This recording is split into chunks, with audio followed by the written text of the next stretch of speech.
faz parte da vida do que você respira. Seja Clube Arte, Clube Arte. E principalmente, igual, porque eu sempre fui muito curiosa pela tua história. Né? Eu acho que várias vezes eu já tentei captar essa história e tenho muita curiosidade pelo teu envolvimento com as artes, né? Que não é só a questão da arquitetura. Não, a arquitetura, né? ela é uma consequência da minha intenção de fazer artes, assim, entendeu? Porque desde criança eu sempre pensei em fazer teatro.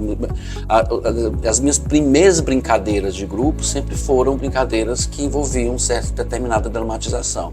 Ou era brincadeira de guerra guerreou, que tem dramatização, ou eu fazia também teatro no quintal da minha casa.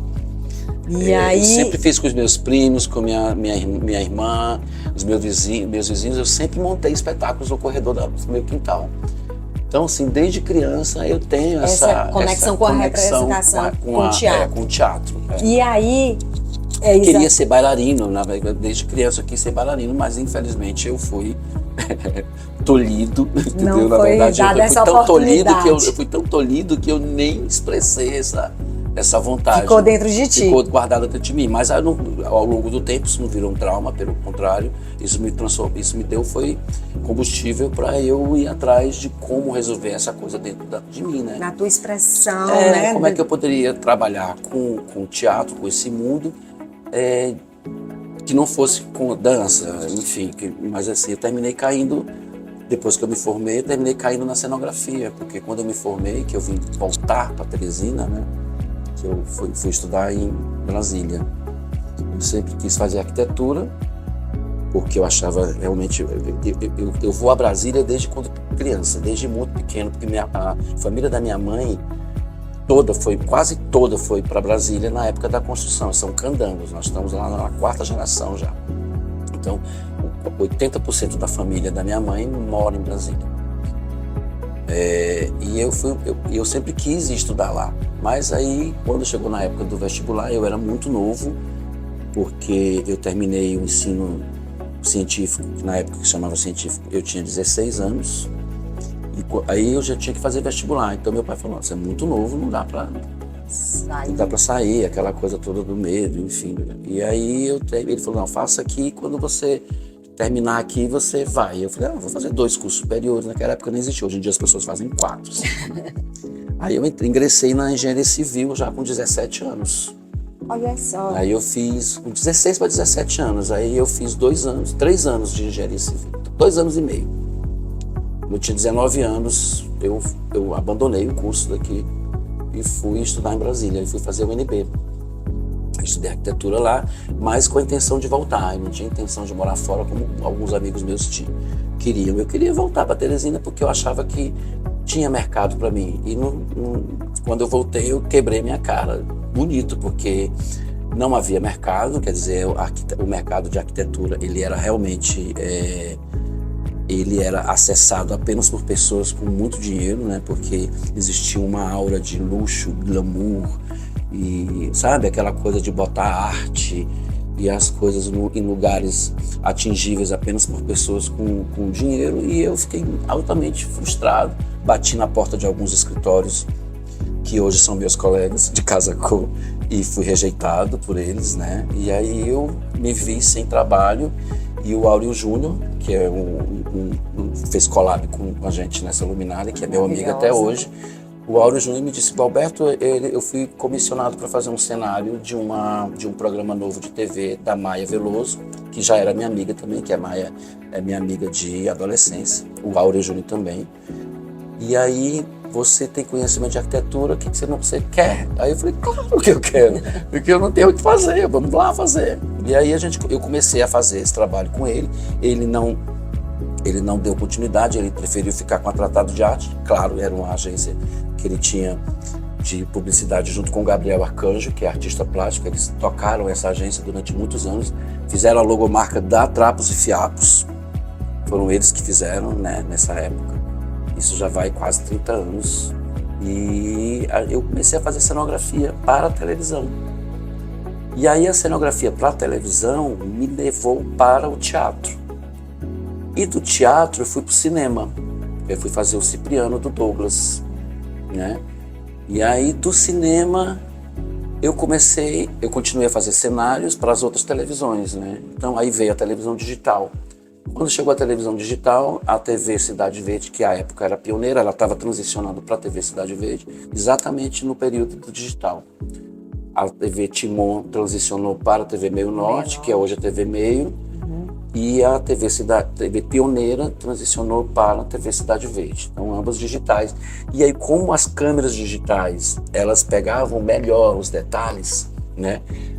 Tinha Todos os detalhes ficavam visíveis. A câmera digital, então assim, tipo, não pode ter mais truque, tudo tem que ser muito bem feito. E aí eles me chamaram e eu comecei a fazer. De fato, no final das contas, eu fiz cenário para TV Cidade Verde, para TV Antena 10, para TV Meio Norte, para TV Antares. E aí fiz os cenários do Cipriano, depois veio, aí antes disso já tinha vindo teatro, aí eu ingressei no Grupo Arém de Teatro, que até hoje eu sou membro do Grupo Arém de Teatro, e foi assim que se deu. E aí disso foi para os eventos, porque naquela época não tinha essa coisa de você fazer decoração de evento. Decoração de evento era flor. Sim. E luz, aliás nem luz era flor. Flor e toalha e tapete. E aí eu comecei a entrar nessa coisa de criar cenografia para eventos, que eu comecei a chamar de arquitetura efêmera, que hoje já é um termo que todo mundo usa. E naquela época ninguém falava em arquitetura efêmera. A arquitetura efêmera é aquilo que você monta e desmonta. É para um momento. A Casa Cor é um tipo de arquitetura efêmera. Daqui a 15 dias a gente vai desmontar tudo isso, né, para entregar, para devolver a casa para o dono. E aí, essa coisa da arquitetura efêmera me leva... eu tinha alguns poucos clientes de arquitetura civil também, mas aí me leva a projetar o Teresina Hall. E quando eu projeto o Teresina Hall, a gente precisava de um construtor. E aí, o Mauro Lopes já era meu amigo também, que a gente é vizinho desde quando eu voltei para Teresina. Os meus pais moravam numa casa e o Mauro morava na outra esquina. Então a gente já se conhecia desde 93, quando eu cheguei de volta. E aí eu falei pro meu cliente, que era o Jornal Dia, eu disse, olha, eu gostaria que fosse construído pelo Mauro, porque eu tenho uma afinidade com ele, eu tenho um diálogo com ele, e é uma obra muito delicada, é um edifício, uma edificação que nunca foi assim, tipo, que a gente não tem... Não tem uma expertise já aqui. Exatamente. Então vão ser descobertas, eu gostaria de estar acompanhado por uma pessoa que eu conheço, e aí indiquei o Mauro, e o Mauro veio fazer a obra. E quando a gente concluiu a obra do Teresina Hall, o Mauro, no dia lá na Florência, disse, eu quero te fazer um convite e eu gostaria que você trabalhasse comigo, que a gente fosse uma dupla. E eu aceitei de pronto. E aí pronto, aí foi essa história. E é muito interessante porque aí tu vai, hoje já está há algum tempo muito na arquitetura, né?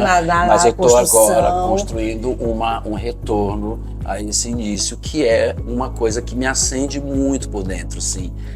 É um fogo que me ilumina muito por dentro. O teatro é uma paixão minha de sempre, assim. Isso eu acho, essa história é maravilhosa, porque a vida ela é muito interessante, né? Quando a gente tem, ele dá acontecem os encontros. E tu tá me contando aí, eu só pensando como é legal. Ele tem essa coisa lá na infância, dessa paixão pelo teatro, e na verdade tu nunca se distanciou. E parece que tu nunca esteve tão próximo como tu tá hoje. Não, a Casa Cor foi essa oportunidade. A Casa Cor foi essa oportunidade, a gente vai já chegar lá. Mas quando eu já era estudante de arquitetura, lá na UNB, eu já fazia teatro lá. Tem a história do filme, né? Fiz filme lá, eu tinha um grupo de dança, que aí vem a história do dança. Eu tinha um grupo de dança com o Rick Seabra e a Andréa Jabor. A gente tinha... Naquela época a gente já falava de house of, que são as casas, né? Porque o Rick morava em Nova York. E já tinha conhecimento do Vogue, da dança Vogue. E tinha as casas, né? A casa disso, a casa daquilo e tal.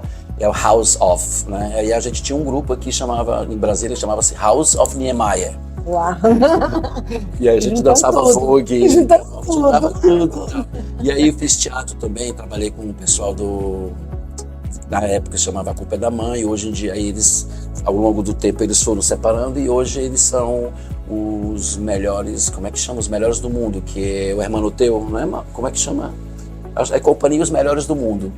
que eles são divertidíssimos. Eu fiz alguns sketches de teatro para eles quando eu era estudante de arquitetura. Eu nunca deixei o teatro. Não, nunca. E assim, eu tô falando a história dessa proximidade porque a Casa Gautier deu um encontro de novo, e agora foi com essa questão de escrever um texto de teatro, porque a instalação, ela tem a questão que a gente chega aqui, essa instalação, com quantas garças? Aí tem 120. 120 garças. A gente tá aqui sentado olhando para elas e tem muita história por trás, e tem um texto muito instigante, um texto teatral, muito curioso, e tem uma encenação, Tem uma encenação, na verdade, né? É uma novela de rádio. Uma novela de rádio, exatamente. Na verdade, é uma audionovela. Pronto, áudio teatro. Áudio teatro, que é curiosíssimo, que eu até tava falando, eu escutei num primeiro momento, que foi assim, que abriu e que tava, acho que também o clima tava festivo, no dia eu acho que eu entrei, e eu vi que tem muitas mensagens aí nesse, né, muita mensagem e um texto muito curioso, porque eu acho que mexe em vários lugares, mas vamos lá, como é que essas garças vieram parar aqui? Conta igual. Então, eu também sou artista plástico, né? Eu desenho, eu crio algumas esculturas e tal, porque eu vivo só e a minha solidão, ela é aplacada com arte. Então eu estou sempre desenhando, ou eu estou criando alguma coisa que talvez nem seja executada, mas eu estou sempre fazendo isso. Essas garças, elas não estão na minha cabeça de agora, elas já são uma intenção minha de alguns anos atrás, porque eu comecei a observar um descaso das coisas. Então eu pensei, eu preciso criar uma movimentação para acordar a população para as coisas que estão sendo jogadas fora na nossa cidade, da nossa urbanidade. Uma dessas coisas são as praças e os jardins, principalmente aquelas que foram desenhadas pelo Roberto Burle Marx, que é uma sumidade internacional em paisagismo. E a cidade de Teresina conta com alguns jardins projetados. Eu até queria enfatizar, porque a gente tem pontos extremamente importantes, que são os jardins de Burle Marx em Teresina, que às vezes as pessoas nem sabem que existiram ali. E Karnak também é um nem deles. sabem da importância desses jardins. O Karnak é um deles, a Praça da Costa e Silva é um deles, que está aí agora recebendo uns quiosques de um gosto deliciosíssimo, assim, tipo uma coisa, um horror, como diz a Garça, um horror. Tem o Rio Puti Hotel também, que é jardim do Burle Marx, que está também um pouco descaracterizado. Também tinha. Eu não tenho certeza. Mas também não, né? Não, mas foi uma coisa inspirada. Se não foi dele, foi inspirado. Porque tinha todo um conjunto ali, né? Tinha as fontes luminosas, que era uma coisa maravilhosa. Eu estudava no Diocesano e voltava para casa, e voltava para o Diocesano a pé, e eu sempre passava por ali. E eu amava passar por aquelas fontes luminosas, aquela paginação de pedra portuguesa no chão, era uma coisa linda. Teresina, um grande empresário, uma vez me falou uma coisa, e que eu acho assim, tipo, eu não quero entristecer as pessoas, mas essa frase que ele falou é muito emblemática para mim, e ela representa realmente a realidade da gente, a realidade cultural da gente. Ele diz: Teresina é a terra do já teve. É muito triste isso, porque a gente já teve tanta coisa bacana, sabe? A gente já teve tanta coisa bonita. A gente continua tendo, mas a gente já desperdiçou tanta coisa, sabe? É uma pena, né? Você tem que... E aí um dia eu pensei assim, eu estava até conversando com o Áureo, eu falei, queria tanto fazer uma instalação com aquelas garças do Puti, aquilo é tão bonito, aquilo... As pessoas compram aquilo de 3, ficam decorando o jardim e tal, mas aquilo junto em grande número, assim, tipo 5.000, 3.000, aquilo dá uma massa tão linda, né? Um jardim de estrelitzas mágicas, assim, porque esses bicos amarelos, né? Eles parecem aquela flor estrelitza, e aí quando me veio a coisa da estrelitza, eu me lembrei dos jardins do Karnak, né? Que lá também tinha umas massas de helicônias e tal. E aí eu falei, não, eu vou levar essas garças e vou levar elas como porta-estandarte de uma questão, de uma pergunta, de uma grande pergunta que elas iriam gritar em som, que seriam alto-falantes, que estariam escondidos nas palmeiras, né, nas carnaúbas, e elas iriam gritar: cadê o jardim que estava aqui? Cadê o jardim que estava aqui? Cadê o jardim que estava aqui? Quer dizer, não é aquele jardim, mas era um jardim exuberante, com as vitórias régias, né, com as massas de vegetação que o Burle Marx tinha feito, que era lindíssimo, né? E quando eu era menino, eu andava muito ali. Como eu estudava no Diocesano, às vezes, de um determinado tempo em diante, um amigo meu morava perto de mim, e aí o pai dele trabalhava com o Dr. Disseu lá no Karnak. Então a gente ia no final da tarde para o Karnak, esperar o pai dele terminar o serviço para pegar carona. Então, muitas vezes até eu ia sozinho, porque o meu amigo já tinha mudado de escola, mas eu continuava pegando carona com o pai dele. Então eu vivia lá, eu passava ali do fim de tarde, ficava passeando ali pelo jardim. Então aquilo ali foi uma coisa que realmente significava muito para mim. Quando eu comecei a ver aquilo sendo degradado, né, teve uma vez que abriram os jardins para uma procissão de carroceiros, e os jumentos entraram e comeram tudo que tinha ali. Então assim, nunca mais eles conseguiram fazer aquilo de volta, entendeu? Então assim, fica inclusive aí o registro de um protesto para que a gente tenha de volta esse jardim. É porque é uma riqueza, Uau, e a gente sabe que isso seria um patrimônio para a cidade, patrimônio. Como o Jardim Botânico, que tem Claro. centenas de anos lá no Rio de Janeiro, que Claro. tem toda a história, que carrega um momento, né? E que traz muita coisa. Aqui a gente poderia ter aquele jardim maravilhoso. Levar uma pessoa de fora para passear ali, para olhar aquilo, entendeu? Como é que aquele jardim exuberante se desenvolveu num clima tão adverso como o nosso e tal. Poderia estar ali, né? Enfim, essas garças, elas apareceram na minha cabeça como uma grande composição plástica, claro, porque primeiramente veio a composição plástica e depois veio o discurso, né? E o discurso era esse discurso de protesto. Isso aí ficou na minha cabeça. Eu falei, um dia eu vou fazer isso, vou escrever um projeto nesses editais. Nunca escrevi. E aí, quando apareceu a Casa Cor, com o tema, que é de presente ou agora, que ancestrais queremos ser.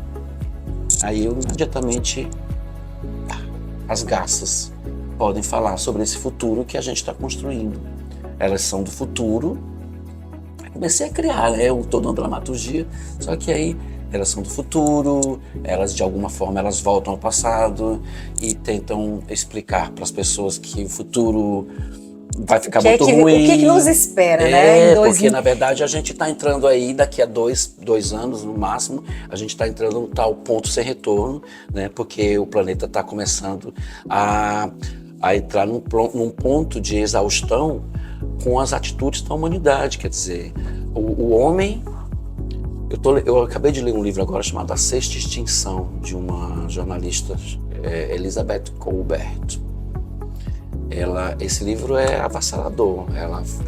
A Sexta Extinção, uma história não natural, o nome desse livro. Ela fala sobre como que a humanidade está conseguindo destruir algumas espécies, entendeu? Alguns biomas, lugares, entendeu? Que são essenciais. Na verdade, a Terra não é um recurso da gente. Nós fazemos parte da Terra. Nós somos Terra. Somos Terra. E nós não queremos ser Terra. Nós queremos ser donos dela.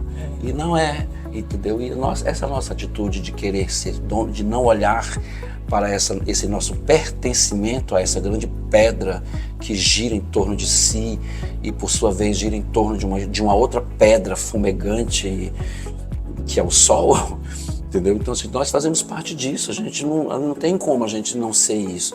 Então, assim, a gente está destruindo isso. E esse ponto sem retorno é exatamente a exaustão das coisas, que a gente chama de recurso e que não é apenas recurso, né? É a exaustão da gente, de parte da gente. Então, veio a história do discurso dessas garças falar sobre esse futuro, né? Quando elas voltam, né, do Réveillon de 2104, daqui a 80 anos. E traz muitas informações, elas inclusive estão sofrendo por um fato lá, né? Em 2104 a peça começa, elas estão chegando de ressaca de uma festa, que é o Réveillon de 2104 para 2105, e elas não têm água para beber, porque a água já está escassa, já está poluída. Então, por conta da poluição da água, algumas garças já estão saindo deformadas, com 3, 4 pescoços e tal. E, enfim, tem uma brincadeira, mas é uma brincadeira que traz uma mensagem séria, né? Muita gente não está escutando, que também é um pouco da peça, que elas falam que as pessoas não perceberam.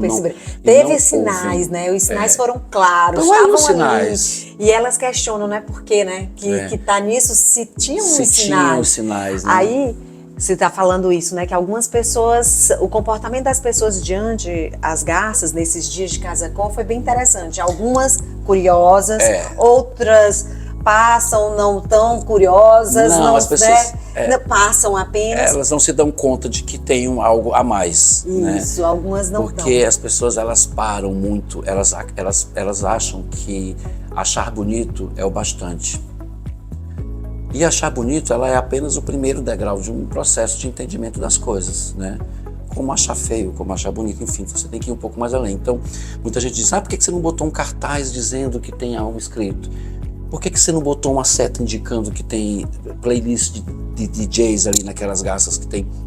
Eu falei, não, porque eu quero trabalhar com a curiosidade das pessoas. Não quero instigar, eu só quero ver se as pessoas têm curiosidade. E as pessoas não têm curiosidade. As pessoas têm o cômodo de achar bonito, fotografar, publicar no Instagram, mas elas não têm curiosidade. E está muito claro para mim, nesses dias de Casa-Cor, com relação às garças, que elas não têm curiosidade. Poucas delas têm. Mesmo quando a gente diz, aqui tem um QR que leva você para uma peça, que massa, que bacana, que legal. Ok, tchau. E não escaneiem o QR Code, não ouvem o texto, que foi uma coisa para poder escrever, foi um parto esse texto. Você disse que até achou que não seria capaz de escrever, mas que você recebeu um apoio bem Eu recebi um apoio importante e muito forte, porque no ano passado eu conheci o Ari Matan Martins, ele é meu amigo há muitos anos, que eu faço parte do grupo, Ari, e o Ari ele sempre trouxe profissionais da área de teatro para fazer capacitação para gente, não só do Arém, mas para atores, para pessoas ligadas ao teatro, cenógrafos, figurinistas.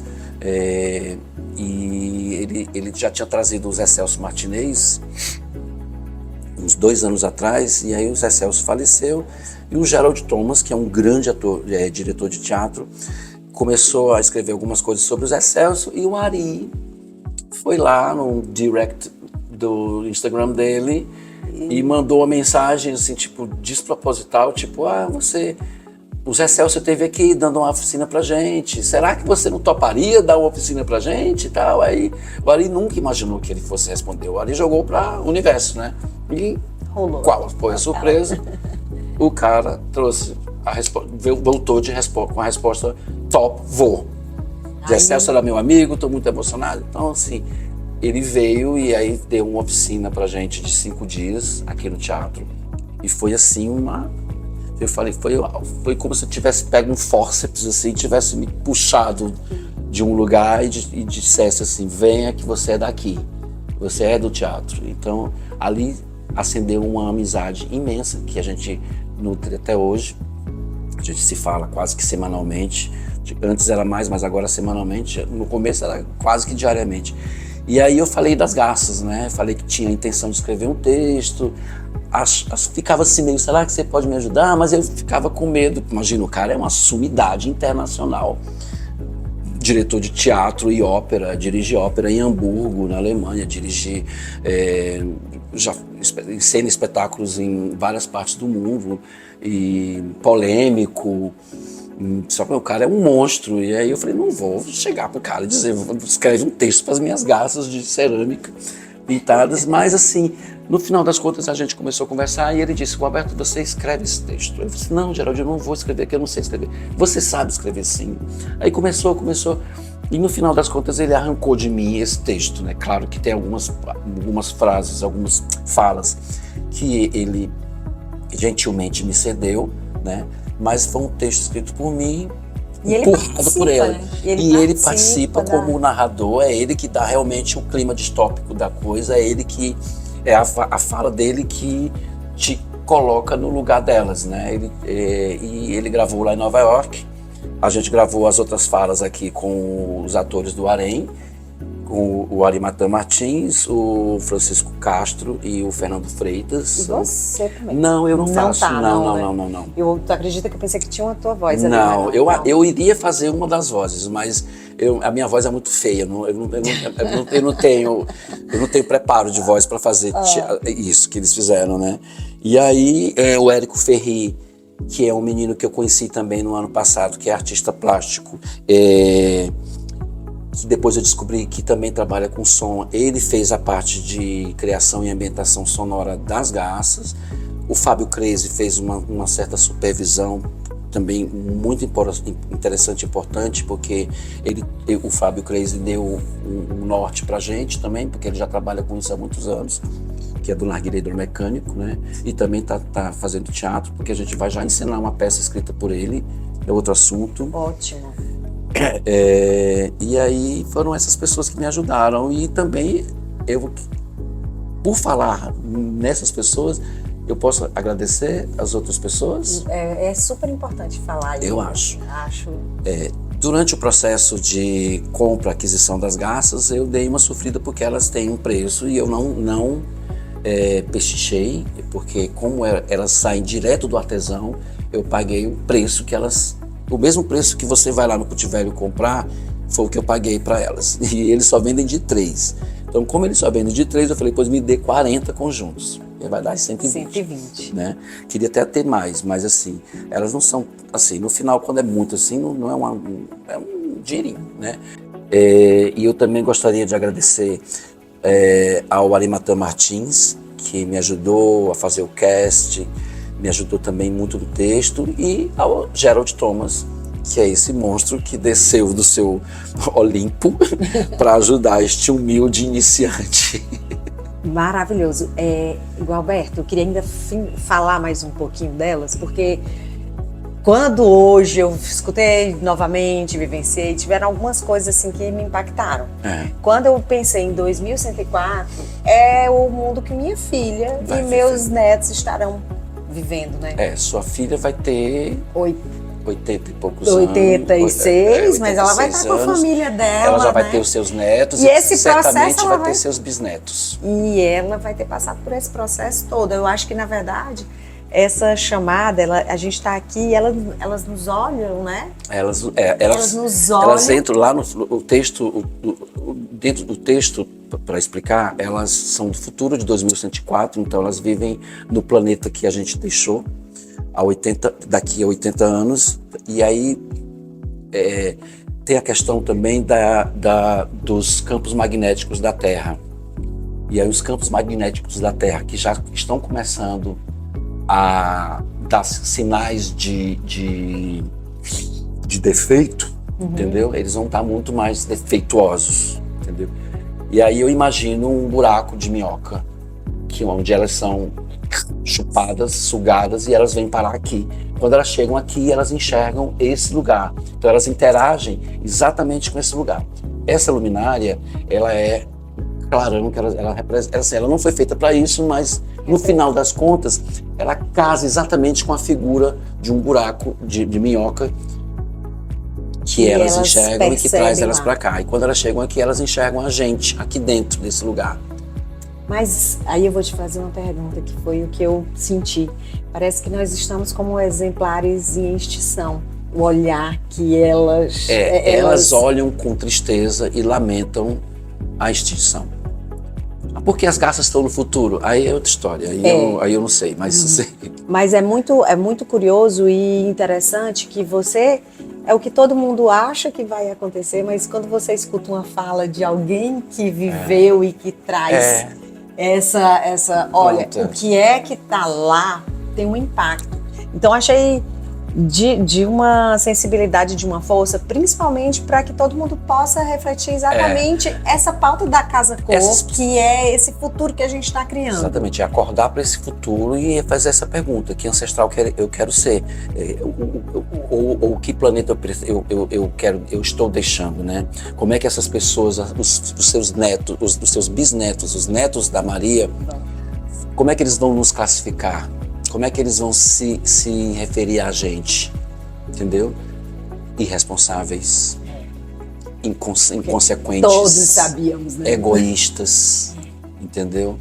Nós sabíamos, os sinais estavam ali, ninguém viu, ouviu e não deu importância, entendeu? As coisas estão acontecendo e as pessoas não estão dando importância. Você vê aí a tragédia do Rio Grande do Sul. Que é puramente mas aconteceu em reflexo 2000, aconteceu em 1941, querido. Não. O de agora foi muito pior e as coisas vão começar a ficar mais E piores. se você pensar que aquela solução lá daquela época teve um super resultado, mas não foi feito nada. Não foi feito nada, né? Então. E, Gualberto, essa instalação, ela já tem algum caminho? Porque aqui a Casa Cor vai ficar mais uma semana, tem um pouquinho mais de 10 dias, né? Essa pergunta me foi feita já por alguns amigos que chegavam lá em casa e falavam assim: o que é que tu vai fazer com isso depois? Eu digo: olha, na última das hipóteses, elas vão voltar para minha casa e vão fazer parte do meu jardim. Isso aí é fato. Mas já tem algumas pessoas que chegaram aqui, já perguntaram o preço dessa. Só vendo se for tudo, tá? É a instalação. Porque é uma instalação, é uma obra de arte, não é uma ou duas ou três. Se você quiser uma ou duas ou três, você vai comprar lá no Puti Velho. Tem lá? Que tem lá, e são feitas de lá. São feitas lá. Mas assim, eu já tenho algumas pessoas interessadas. Que bom, porque assim, a minha percepção sobre essa instalação é que mais pessoas precisavam interagir. Eu gostaria muito seria que depois, muito bom que as pessoas depois que as pessoas escutassem, ouvissem essa entrevista, elas chegassem aqui e elas se interessassem, porque na verdade, como eu falei, eu não sei se eu já falei isso, mas assim, é a curiosidade. A curiosidade é que faz a gente descobrir as coisas. Se não fosse a nossa curiosidade, a gente talvez tivesse demorado mais tempo para descobrir que a Terra é redonda. Então eu tô torcendo para que a gente tenha ela em lugares que várias pessoas possam continuar e que as pessoas venham aqui. Até pelo menos dia 30 a gente está com essa instalação aqui. Vão estar aí até o dia 30. Tem o QR vermelho, sinal de alerta, que leva a peça, e tem as garças com headphone, que foi uma ideia do Mauro, que eu achei fantástica. Muito. E que foram também, os headphones também foram confeccionados pelo Bruno Andrade, que é do Assis, mesmo das cadeiras. E embaixo das garças com headphones, que são as DJs, tem 4 QR Codes. Cada QR Code desse leva para uma playlist. As pessoas mais curiosas, elas descobriram isso com facilidade. Outras não descobriram, mas agora vocês podem descobrir. Já está dada a dica do easter egg. Então, assim, são 4 playlists feitas por 4 DJs, especialmente para essa instalação artística. Então, todas 4 foram criadas por artistas musicais, que são o Serginho Donato, que fez um set lindíssimo, a Iris, que é uma DJ maravilhosa de pesquisa, que fez um set fantástico. Eu ia dizer um palavrão, mas é fantástico. A Sandra D, que é uma DJ trans maravilhosa, que fez uma poesia de abertura na playlist dela. Ela abre com uma poesia maravilhosa, que tem tudo a ver com essas garças e tem tudo a ver com o tema que elas estão abordando. E o Viana Prod, que é um menino de 20 anos que produz grime? Esse estilo de música mais que é uma coisa que a juventude está escutando. Esse menino é fantástico também, para não falar um palavrão. Todos piauienses. Todos piauienses. Massa. O Viana Prod, inclusive, já tem track dele tocando em Londres, você tem ideia. Vá atrás dele, que é um menino... oportunidade, né? Que as pessoas têm de escutar. São 4 sets maravilhosos, vale a pena você escanear e guardar para você escutar no trânsito, depois você escutar enquanto visita a Casa Cor, enfim. E assim, Alberto, eu queria dizer que eu tô mais encantada ainda, sabe? Porque você transformou a garça, que é um símbolo tão comum pro piauiense. Acho que o piauiense olha pra garça de uma forma muito Mas as pessoas que sabem que porque ela faz muito parte das paisagens da gente, né? Um dos motes aqui do nosso espaço é pertencer e permanecer. Então, quando as pessoas entram aqui nesse espaço, que elas percebem que elas pertencem a ele, aqui, por exemplo, tem barro do Putivério na nossa parede, tem buriti do Abraão na outra parede, tem um tapete da Trapos Fiapos, tem artistas piauienses. Então aqui tem uma piauiensidade que comove, e as garças fazem parte disso. Elas fazem parte da nossa fachada, mas elas fazem parte da nossa narrativa interna de pertencimento e permanência, porque as pessoas que entram aqui, elas querem ficar aqui. A gente escuta muito isso. Eu quero morar aqui, porque elas pertencem a isso. Então as garças, elas pertencem ao nosso cotidiano. Se você vai no Putivelho, se você vai em qualquer lugar que tem água, você vai ver garças. Se você vai passar por Campo Maior ou mora em Campo Maior, você vai ver as garças voltando para dormir na lagoa. Então elas fazem parte. Você vai no Putivelho, você vai ver elas expostas nas calçadas, porque os artesãos fazem ela e pintam e vendem. Elas não estão ali encalhadas, elas vendem, elas têm uma circulação. As pessoas gostam, elas consomem isso para enfeitar jardim. Né? E aí elas vêm dessa forma, trazendo. Aqui elas têm a oportunidade de ver uma composição diferenciada, né? E elas trazendo tanta sensibilidade, tanta mensagem atual, tanto música, né? Tudo que a gente pode ficar mais bem informado. E eu acho que, assim, a questão do contemporâneo, né? Que o contemporâneo, ele é algo que está olhando de fora, ele não é exatamente o que a gente está vendo, a gente está vendo além. Eu acho que vocês trouxeram realmente esse olhar contemporâneo. Massa. Que é o que está vendo o mundo além do que está aqui. Né? Então, é como se você saísse e enxerga. E vocês olharam tudo que é tão comum ao nosso dia a dia de uma forma muito especial. Quando você faz esse movimento de sair para enxergar de fora, você enxerga talvez muito mais coisas do que você enxergar de dentro. Então é um exercício também é um exercício de criatividade você sair. É sempre bom você enxergar, às vezes uma querela, às vezes uma confusão, uma briga, às vezes um problema. Sai, enxerga de fora, que você vai enxergar outras coisas.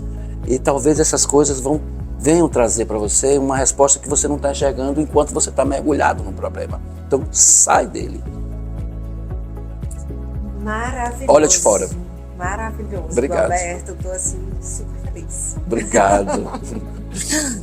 Obrigado.